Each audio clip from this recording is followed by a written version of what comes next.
Pooja, homework எல்லாம் முடிச்சிட்டியா? இன்னைக்கு ஹோம்வொர்க்கே தரலமா. உன்னை தனியா சாப்பிட்டு படுகுன்னு எத்தனை தடவை சொல்லியிருக்கேன்.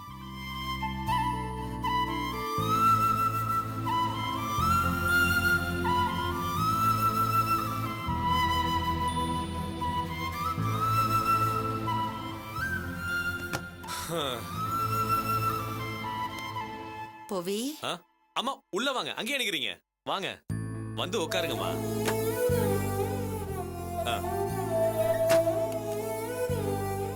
சுதா இப்படி வந்து உட்காருமா. நம்ம தமிழரசு கல்யாண விஷயமா பேசணும். புவி, நம்ம தமிழரசுக்கு பெங்களூர்ல இருந்து ஒரு நல்ல இடம் வந்திருக்குப்பா. ரொம்ப பெரிய இடமா. ஒரே பொண்ணு தானா. அவங்க அப்பாவுக்கு கிரானைட் பிசினஸ், கோடி கோடியா சம்பாதிக்கிறாராம். நம்ம மங்கம் மூலமா தான்ப்பா இந்த இடம் வந்திருக்கு. இந்த இடம் தமிழுக்கு அமைஞ்சா அவன் எதிர்காலம் ரொம்ப நல்லா இருக்கும். நம்ம குடும்பத்துக்கும் ரொம்ப உதவியா இருக்கும்பா. முதல்ல தமிழரசு கேட்டீங்களாமா? அவன் என்ன சொல்றான்? அவன் சொல்றதுக்கு என்னப்பா இருக்கு? அவன் என் வார்த்தையை மீறி போக மாட்டான்ப்பா. அவனுக்கு நாம தானே பார்த்து பண்ணி ஆகணும். அது சரி, அவன் தான் ஊர்ல உள்ள எல்லாரும் கல்யாணம் பண்ணி வச்சுறானம்மா. அவன் மனசுல யாராவது இருக்க போறாங்க. முதல்ல அவன்கிட்ட பேசுவோம், அதுக்கப்புறம் அதை வச்சு ஒரு நல்ல முடிவு எடுப்போம். எனக்கு பிள்ளைங்களை வளர்க்க தெரியலன்னு மத்தவங்க நினைக்கலாம். என் பிள்ளைங்க அப்படியெல்லாம் இல்ல. இது வரைக்கும் எல்லாரும் ஒழுக்கமா தான் வளர்ந்துருக்காங்க. ஏன் நீ என் பேச்சு தானே கேட்டுக்கிட்டு இருந்த? உனக்கும் நான் பார்த்து தானே கல்யாணம் பண்ணி வச்சேன். அதே மாதிரிதான் தமிழ் என் பேச்ச மீறி போக மாட்டான். பொண்ணு வீட்டுக்காரங்க நம்மள கிளம்பி பெங்களூர் வர சொல்லிருக்காங்கப்பா. வர ஞாயிற்றுக்கிழமை நாள் நல்லா இருக்கான். முகூர்த்த நாளா வேற இருக்கான். அன்னைக்கு உனக்கு கடை கூட லீவு தானே. தமிழரசுக்கு கூட அன்னைக்கு பேங்க் லீவு தான். நீ என்னப்பா சொல்ற? இந்த சண்டே நம்ம பூஜா ஸ்கூல்ல ஆனுவல் டே ஃபங்க்ஷன் இருக்கு. நாம அதுக்கு கண்டிப்பா வரணும்னு பூஜா ஒரு வாரமா சொல்லிக்கிட்டு இருக்கா. ஆமாமா, இந்த வாரம் வேண்டாம், அடுத்த வாரம் பார்க்கலாமா? ஏன்பா இந்த வருஷம் தான் பூஜா டான்ஸ் எதுலயுமே கலந்துக்கலையப்பா. அதுக்கு போலனாலும் ஒன்னும் பிரச்சனை இருக்காது. அவ கலந்து காட்டி என்ன? அவ கிளாஸ்ல ஃபர்ஸ்ட் ரேங்க் வாங்கியிருக்கா. அதுக்காக ஏதாவது பிரைஸ் தருவாங்கல்ல. அது மட்டும் இல்ல, இந்த தடவை நம்ம போலேனா பேரண்ட்ஸ் டீச்சர்ஸ் மீட்டிங்ல நம்மள தான் திட்டுவாங்க. ஆமாமா, சுதா சொல்றதும் சரிதான். பேசாம இந்த வாரத்தை விட்டுட்டு அடுத்த வாரத்துல ஏதாவது நல்ல நாள் இருக்கான்னு பாரு. அடுத்த வாரம்னா ரொம்ப லேட் ஆயிடுமேப்பா. அவங்க ரொம்ப பெரிய இடம் வேற, நல்ல இடமா வேற இருக்கு. அதனாலதான் உடனே போய் பேசி முடிச்சிடலாமேன்னு பாக்குறேன். பக்கத்து வீட்டுக்காரங்க சொல்றத வச்சு நாம எப்படி ஒரு முடிவுக்கு வர முடியும்? உண்மையிலேயே அவங்க நல்ல இடமான விசாரிச்சீங்களா, இல்ல என்கிட்ட சவால் விட்டோமேனு அவசரப்பட்டு இந்த இடத்த முடிவு பண்ணிருக்கீங்களா? பெரிய கோடீஸ்வர குடும்பம்னு சொல்றீங்க. அவங்க ஏன் நம்ம குடும்பத்துல சம்பந்தம் பண்ண வரணும்? ஏதாச்சும் வில்லங்கம் பிடிச்ச இடமா இருக்க போது நல்லா விசாரிச்சு சொல்லுங்க. நம்ம அவ்வளவு தூரம் போய் அப்புறம் ஒத்து வரலனா அலைஞ்சதெல்லாம் வேஸ்டா போயிடும். இருக்கிற வேலையெல்லாம் விட்டுட்டு வரணும்ல, சும்மா ஒண்ணும் இல்ல. சரி, அதுக்காக நாம போய் பார்க்காம இருக்க முடியுமா?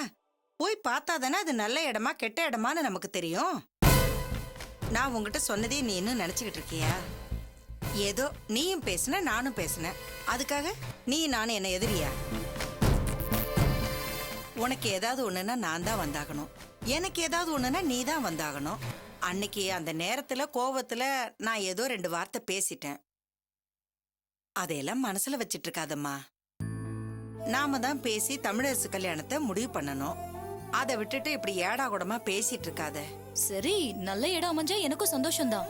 அதுக்காக அவசரப்பட்டு எங்கேயாவது போய் ஏமாந்துராதீங்கன்னு தான் சொல்றேன். இதுல ஏமாறதுக்கு என்னமா இருக்கு? இங்க உக்காந்துகிட்டே அவங்கள பத்தி நாம எப்படி ஒரு முடிவுக்கு வர முடியும்? போய் பார்த்தா தானே தெரியும். இந்த வாரமே போக முடியுமான்னு கொஞ்சம் பாருங்க. 2 பேரும் யோசிச்சு உங்க முடிவு சொல்லுங்க. அதுக்கப்புறம் நான் மங்க கிட்ட சொல்லணும். இதுல நாம முடிவு பண்ண ஒண்ணும் இல்ல. தமிழரசை நம்பி எந்த காரியத்திலயும் இறங்க முடியாது. அதுக்குதான் நான் சொல்றேன். முதல்ல உங்க புள்ளைய இதுக்கு சம்மதமானு கேளுங்க. நாம போய் பேசுறத பத்தியெல்லாம் அப்புறமா யோசிப்போம். முதல்ல செக் விஷயத்துல அசிங்கப்பட்டோம், அப்புறம் போலீஸ் ஸ்டேஷன்ல அவமானப்பட்டோம். இப்போ பெரிய இடம்னு போய் போற இடத்துல தலை குனிஞ்சு நிக்கிற மாதிரி பண்ணிட போறாரு உங்க புள்ள. முதல்ல உங்க புள்ள கிட்ட பேசி ஒரு தெளிவான முடிவுக்கு வாங்க. அப்புறம் நாம போய் பேசுவோம். அதான் நமக்கு நல்லது. நீ இன்னும் பழசையே நினைச்சிட்டு இருக்கியே சுதா. அவன் ஏதோ தப்பு பண்ணிட்டான். அதுக்காக அவனை அப்படியே கை கழுவி விட்டுற முடியுமா? அவனுக்கு ஒரு நல்ல வழியை காட்ட வேண்டியது நம்ம கடமை தானே. நாளைக்கே உன் பொண்ணு ஏதாவது தப்பு பண்ணிட்டா அதுக்காக அவளை அப்படியே விட்டுருவியா? என் பொண்ணு ஒன்றும் தப்பு செய்ய மாட்டா. அப்படியே அவ உங்க புள்ள மாதிரி தப்பு செஞ்சா அவளை எப்படி கண்டிக்கணும்னு எனக்கு தெரியும். தப்பு பண்ணா நாம பிள்ளைங்களை கண்டிக்கலாம், ஆனா அதுக்காக தண்டிக்கணும்னு நினைக்கிறது தப்பு. அவங்கள நாம கைவிட்டுட்டா அவங்க வேற எங்க போய் நிப்பாங்க? உனக்கு பிரசவத்துல இருந்து எல்லாமே நான் தானே பாத்திருக்கேன். மாமியாரா இருந்து கண்டிச்சும் இருக்கேன், அம்மாவா இருந்து பாசமும் காட்டியிருக்கேன். அதெல்லாம் கொஞ்சம் நினைச்சு பாரு. இப்ப தமிழ் கல்யாணத்தை பத்தி பேசுறதுக்கு உங்களை விட்டுட்டு நான் என்ன பக்கத்து வீட்டுக்காரியவா கூட்டிட்டு போக முடியும்?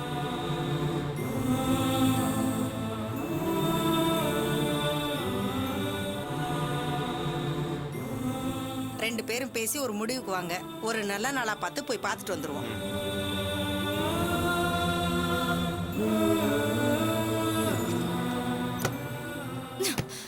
நான் அவங்க வீட்டுக்கெல்லாம் வரமாட்டேன். நீங்களா போய் பேசி ஒரு முடிவு பண்ணிட்டு வாங்க.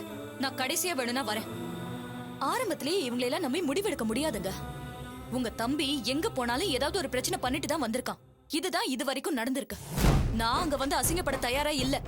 அது மட்டும் இல்ல, அவன் கல்யாணத்துக்கு அப்புறம் இந்த மாதிரி பொறுப்பு இல்லாம நடந்து ஏதாவது பிரச்சனை ஆயிட்டா அப்புறம் நீங்கெல்லாம் வந்து நல்ல பையன்னு சொன்னதுனாலதான் எங்க பொண்ண உங்க குடும்பத்துக்கு கொடுத்தோன்னு நம்ம கிட்ட தான் சண்டைக்கு வருவாங்க.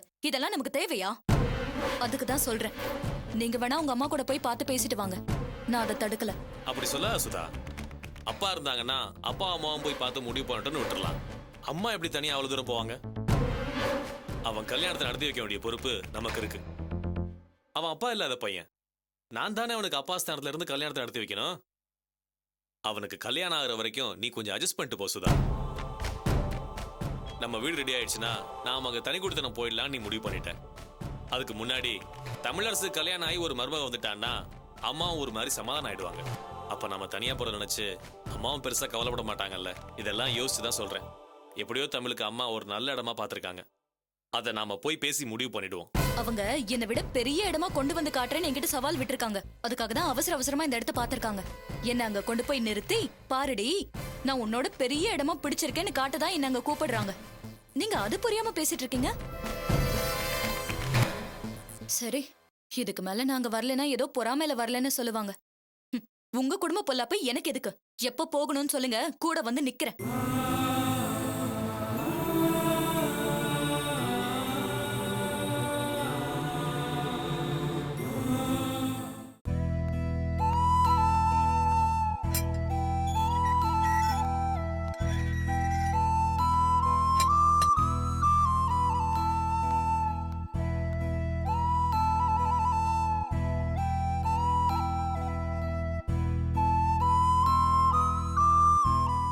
இந்திரா, குடிக்க தண்ணி கொண்டாமா. நான் கொண்டு வரேன்ப்பா. நீ இருமா, அம்மா கொண்டாடட்டும். என்னங்க இந்த வெயில போயிட்டு வந்திருக்கீங்க? தீபா வண்டியாவது எடுத்துட்டு போயிருக்கலாம்ல. எனக்கு வெயில் மழை எல்லாம் பழகி போச்சு. வண்டி விஷயம் என்னங்க ஆச்சு? அதுக்காக தான் அலைஞ்சிட்டு இருக்கேன். இப்ப நடக்கிற மாதிரி தெரியல. அந்த வண்டிக்காக அலையறதை விட்டுட்டு வேற வேலை தான் தேடிக்கணும். என்னங்க இப்படி சொல்றீங்க? வண்டி போலீஸ் ஸ்டேஷன்ல இவ்வளவு நாள் நின்னா கண்டமா தான் ஆகும். என்ன பண்றது? என்னால பண்ண முடிஞ்சதெல்லாம் பண்ணி பார்த்துட்டேன். இதுக்கு மேல அது தலையெழுத்து. என்ன ஆகணும்னு இருக்குதோ அது ஆயிட்டு போட்டோம். 20 வருஷமா நீங்க வண்டி ஓட்டி சம்பாதிச்சதுல நமக்கு இருக்கிற சொத்தே அது ஒண்ணுதாங்க. இவ்ளோ அலட்சியமா சொல்றீங்க? எந்த சொத்தும் நிரந்தரம் இல்ல, அதை புரிஞ்சுக்கோ. நம்ம சூழ்நிலை அப்படி. நடந்தது என்னன்னு யோசிச்சுட்டு இருக்காம அடுத்து என்ன பண்ணணும்னு யோசிக்கணும். அதுதான் புத்திசாலித்தனம். குடும்பத்தை காப்பாத்தி ஆகணும் இல்ல. கையில இருக்க காசு செலவாறதுக்குள்ள அடுத்த வேலையை தேடிக்கணும். சிவகாசில இருந்து ஒரிசாக்கு பட்டாசு ஏத்திட்டு போற லாரிக்கு டிரைவர் வேணுமா? நானும் சரின்னு சொல்லிட்டேன். இன்னும் 2 நாள்ல கிளம்பணும். லாரி ஓட்ட போறீங்களா? அதெல்லாம் ஒண்ணும் வேண்டாம்ப்பா. நான் இனிமே சாதாரண கார் டிரைவரா போக முடியாதுமா. அப்படி போனா மாசம் 7000 ரூபாய் தருவாங்க. அதை வச்சு நம்ம குடும்பத்தை ரன் பண்ண முடியுமா? சிவகாசியில போய் லாரி ஓட்டினா நார்த் இந்தியா போயிட்டு வந்தா ஒரு ட்ரிப்புக்கு 25,000 ரூபாய் தருவாங்க. அதுக்காக தான் நான் இந்த முடிவுக்கு வந்திருக்கேன். அதெல்லாம் ஒண்ணு வேண்டாம், சும்மா இருங்க. மாச கணக்குல வண்டி ஓட்டிட்டு வந்தா உடம்பு என்னத்துக்கு ஆவறது? உங்களுக்கு என்ன சின்ன வயசு நினைச்சிட்டு இருக்கீங்களா? இத பாருங்க, அவ்வளவு தூரம் நீங்க போக வேண்டாம். ஒரு ட்ரிப்புக்கு போனா 25,000 சொல்றீங்க. ஆனா ஒரு தடவை போயிட்டு வரதுக்கே 1 மாசத்துக்கு மேல ஆகுமே. அப்படி வேலைக்கு போறதா இருந்தா இங்கே ஏதாவது வேலையை பாருங்க. நீங்க சம்பாதிச்சுட்டு வர பணத்திலேயே நான் குடும்பம் நடத்திக்கிறேன். சாப்பிட பணம் வந்தா மட்டும் போதுமா? இவங்களெல்லாம் படிக்க வைக்க வேணாமா? உங்களுக்கு இந்த கஷ்டம் எல்லாம் என்னால தானேப்பா வந்துச்சு. நான் வேணா வேலாயுத அக்காவை பார்த்து பேசிட்டு வரேன். நான் பண்ண தப்புக்கு எங்க அப்பாவை தண்டிக்காதீங்கன்னு சொல்லிட்டு வரேன்ப்பா. அம்மா தாயே, நீ இது வரைக்கும் பண்ணதெல்லாம் போதும். இதுக்கு மேலேயும் ஏதாவது பண்ணி எங்களுக்கு பிரச்சனையை கொடுத்துறாத. நீ படிக்கிற வேலையை மட்டும் பாரு, மீதியெல்லாம் நான் பாத்துக்கிறேன். அப்பா, நான் ஒன்னு சொல்றேன், நீங்க கோச்சிக்காம கேட்கணும். நீ தேவையில்லாம எத்தனையோ வேலை பண்ணிட்ட, அதுக்கே நாங்க கோச்சிக்கல. இதுக்கு மேல நீ பெருசா என்ன சொல்லிட போற? சொல்லு. அப்பா, நான் படிச்ச படிப்புக்கு ஒரு நல்ல வேலை கிடைக்கும். நானும் வேலைக்கு போனா நம்ம குடும்பத்துக்கு உதவியா இருக்கும்லப்பா. நீ நம்ம குடும்பத்து மேல வச்சிருக்கிற அக்கறையை நினைச்சு நான் ரொம்ப சந்தோஷப்படுறேம்மா. ஆனா உன் படிப்புக்காக இப்ப நான் வேலை பார்க்குற முதலாளி கிட்ட பேசியிருக்கிறேன். அவரும் 2 வருஷம் அக்ரிமெண்ட் போட்டு 1.5 லட்சம் ரூபாய் அட்வான்ஸா தரேன்னு சொல்லியிருக்கிறாரு. மீதி பணத்துக்கு வேற ஏற்பாடு பண்ணிக்கலாம். நீ படிக்கிற வேலையை மட்டும் பாருமா. இந்த கஷ்டம்லாம் எங்களோட போட்டோம். நீங்களாவது நல்லா படிச்சு எதிர்காலத்துல சந்தோஷமா இருக்கணும். அதுதான் என்னுடைய ஆசை. என் உடம்புல இன்னும் தெம்பு இருக்குமா.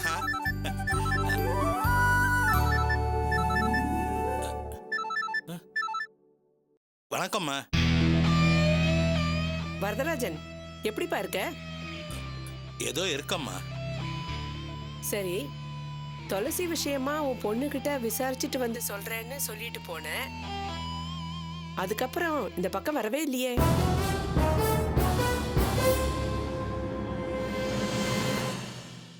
அம்மா, தீபா கிட்ட நீங்க சொன்ன விஷயத்த கேட்டு பார்த்தம்மா. துளசிக்கு அப்படி யார் கூடவும் பழக்கம் இல்லைன்னு சொல்றா. நல்லா விசாரிச்சியா? அவளுக்கு கண்டிப்பா துளசி கூட பழகுற பையன் யாருன்னு தெரிஞ்சிருக்கும். இல்லம்மா, என் பொண்ணு என்கிட்ட பொய் சொல்ல மாட்டா. அம்மா, என் வண்டி விஷயமா ஐயா கிட்ட பேசுனீங்களா? அந்த வண்டியை எடுத்து கொடுத்துட்டீங்கன்னா என் குடும்பத்துக்கு ரொம்ப உதவியா இருக்குமா.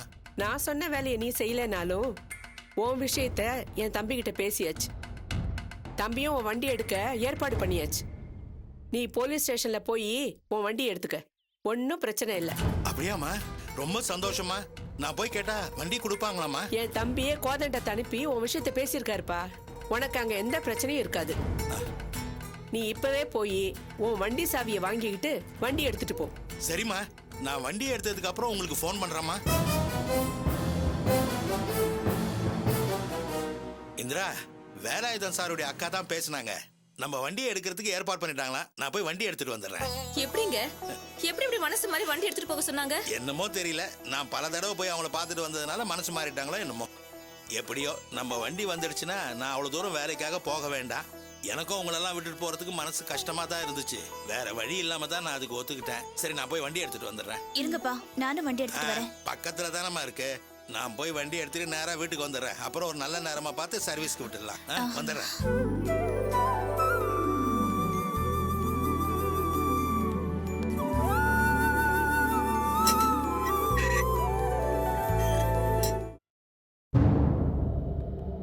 வணக்கம் சார். என்ன வரதராஜன், எப்படி இருக்க? பொழப்பு எதுவும் இல்லை சார். நீங்க வண்டியை பிடிச்சி வச்சுக்கிட்டீங்க. அதுக்கப்புறம் நான் எப்படி பொழப்ப நடத்த முடியும்? இப்பதான் வேலாயுத சார் அக்கா ஃபோன் பண்ணி நான் ஸ்டேஷன்ல பேசிட்டு போய் சாவியை வாங்கிட்டு வண்டியை எடுத்துக்கோன்னு சொன்னாங்க. அதான் வந்தேன். ஓஹோ, இந்த உன் சாவி. ரொம்ப நன்றி சார். இதுக்கு மேலே லேட் பண்ணாம போய் எஃப்சியை போடுறதுக்கு வழியை பாரு. சார், சாவியை வாங்கினதுக்கு நான் உள்ள ஏதாவது ரெக்கார்டில் கையெழுத்து போடணுமா சார்? அதெல்லாம் இன்ஸ்பெக்டர் வந்ததுக்கு பின்னாடி பாத்துக்கலாம். அவர் தான் உங்ககிட்ட சாவியை கொடுக்க சொல்லிட்டு வெளியே போயிருக்காரு. அவர் வந்ததுக்கு அப்புறம் நீ பாரு. ரொம்ப நன்றி சார். நீங்க எனக்கு வண்டி கொடுக்கல சார், எனக்கு பொழப்பையே கொடுத்துருக்கீங்க. வரேன் சார்.